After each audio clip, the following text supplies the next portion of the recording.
जो नेक्स्ट हमारे पास टॉपिक है, उस टॉपिक में हमने ये जो हमारे पॉवर्टी के कॉजेज़ हैं उनको कवर करना है, ठीक है, कि किन किन कॉजेज़ के कारण हमारे देश में पॉवर्टी फैली हुई है, या आपको ही पता होना चाहिए कि हमारे देश में क्यों क्यों गरीबी है।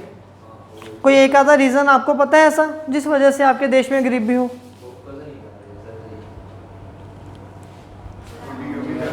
हाँ जी, आप बताइए। लैक ऑफ एजुकेशन, और बोलिए। कुछ ना कुछ रीज़न ऐसे बहुत सारे होंगे, है ना, जब किसी के माइंड में आएगा वो पॉइंट आपने बोलना है।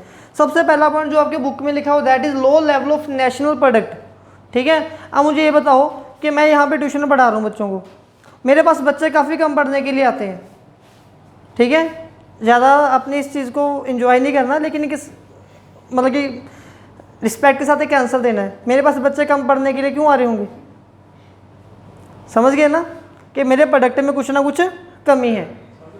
डेफिनेटली अगर मेरे प्रोडक्ट में कमी होगी तो बच्चे कम आएंगे, अगर मेरे प्रोडक्ट में क्वालिटी होगी तो बच्चे अच्छे आएंगे। तो हमारे देश में, हमारा देश का जो प्रोडक्ट है उसमें भी कमियां हैं, जिस वजह से हमारे देश से दूसरे लोग सामान लेना ज़्यादा पसंद नहीं करते, और हमारे देश में बाहर से पैसा कम आता है, और जो पैसा बाहर से आ रहा है उसका क्या हाल हो रहा है। उसके लिए 2 पॉइंट लिखे मैंने। एक तो लिखा अंडर डेवलप इकोनॉमी, हमारे देश की अंडर डेवलप इकोनॉमी है, हम बैकवर्ड से अच्छे हैं लेकिन डेवलपिंग से पीछे हैं, ठीक है। तो अभी हमने तरक्की करनी शुरू की है, लोगों ने हमारे साथ अभी जुड़ना शुरू किया है, तो जो पैसे हमारे पास आ भी रहे हैं उनका अनइक्वल डिस्ट्रीब्यूशन हो रहा है।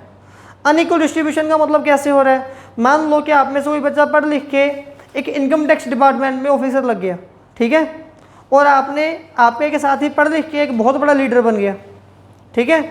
मान लो मैं बात करता हूँ गुरवीर की, गुरवीर पढ़ लिख के इनकम टैक्स डिपार्टमेंट में ऑफिसर लग गया, और हरमन हमारा पॉलिटिक्स में चला गया और इसने बहुत सारे पैसे जोड़ लिए, और गैरी ने हरमन को गुरवीर को बता दिया उसकी तिजोरियों के बारे में।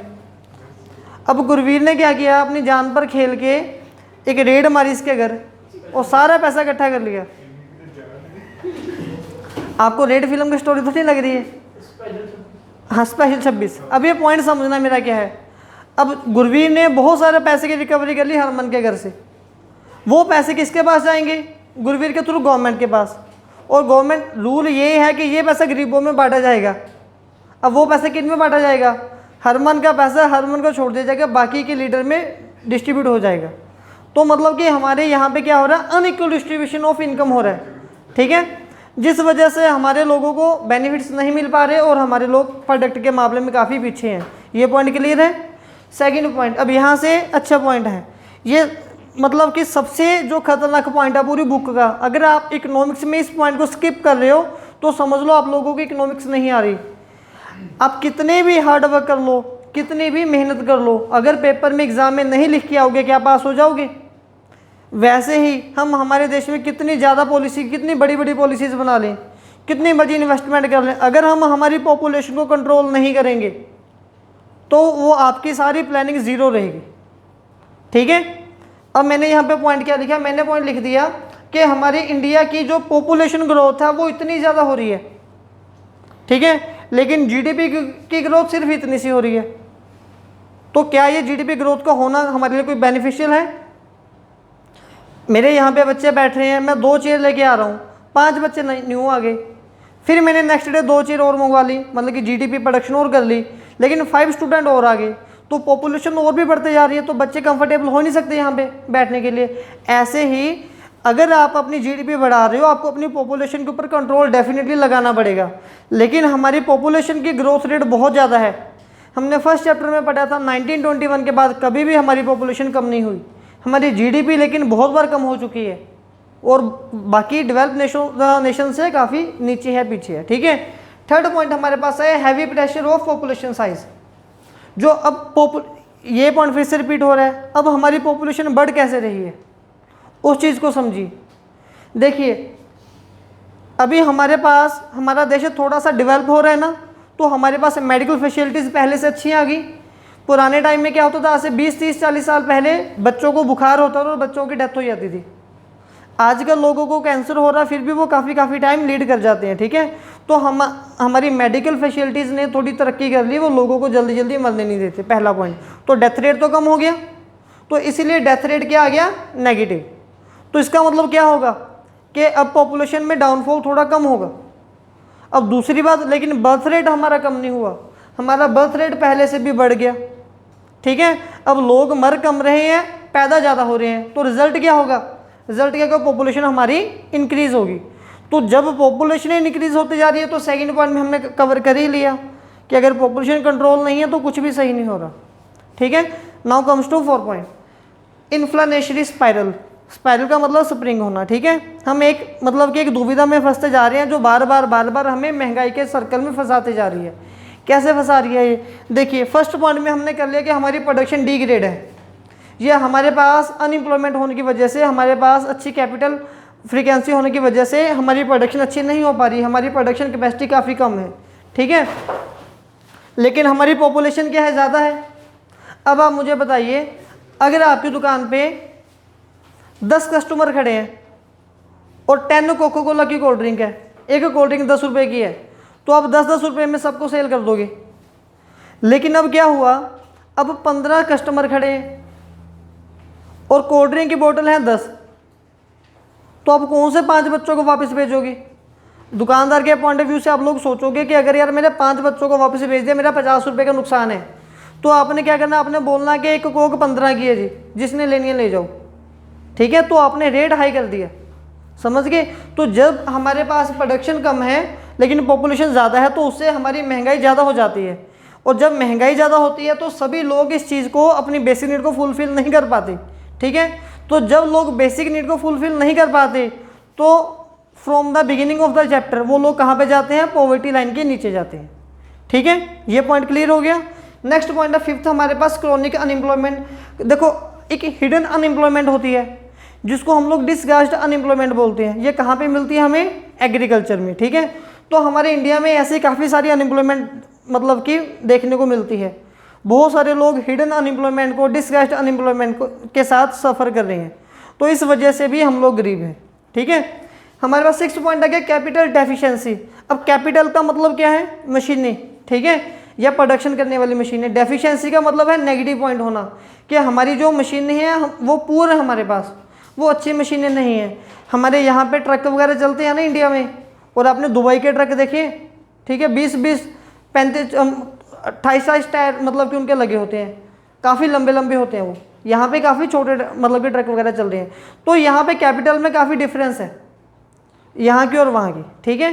तो इस वजह से अगर हमारे पास प्रोडक्शन कैपेसिटी पुअर है, तो डेफिनेटली हमारी जो प्रोडक्शन है वो कॉस्टली होगी, ठीक है।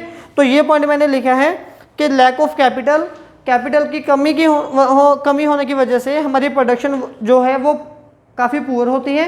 अगर आपकी प्रोडक्शन पुअर हो रही है तो आप क्या करोगे, आप कॉस्ट हाई कर दोगे। जब आप कॉस्ट हाई करोगे तो वैसे हम यहीं भी आ जाएंगे। कॉस्ट हाई करने के बाद क्या रिजल्ट मिलेगा हमें, हमारे लोग बेसिक नीड को फुलफिल नहीं कर पाएंगे, ठीक है, और पॉवर्टी लाइन में हम लोग फंसे रहेंगे। नेक्स्ट पॉइंट हमारे पास आ गया 7th, लैक ऑफ एबल एंटरप्राइजरशिप्स, ठीक है, एंटरप्राइजर्स। देखिए अगर हम बात करते हैं, जैसे अभी भी कुछ बच्चे बोल रहे थे कि जियो का सिम आपने निकाल दिया, वो निकाल दिया। मैं एक सिंपल सा क्वेश्चन आपसे पूछना चाह रहा हूँ। एक फेसबुक में मैंने भी पोस्ट देखी थी, उससे पहले काफ़ी मतलब कि चल रहा था कि चाइनीज़ प्रोडक्ट बैन कर दो, किसी भी बंदे ने चाइनीज़ प्रोडक्ट नहीं लेना, अगर कोई लेगा तो वो गद्दार है। मैं एग्री कर रहा हूँ।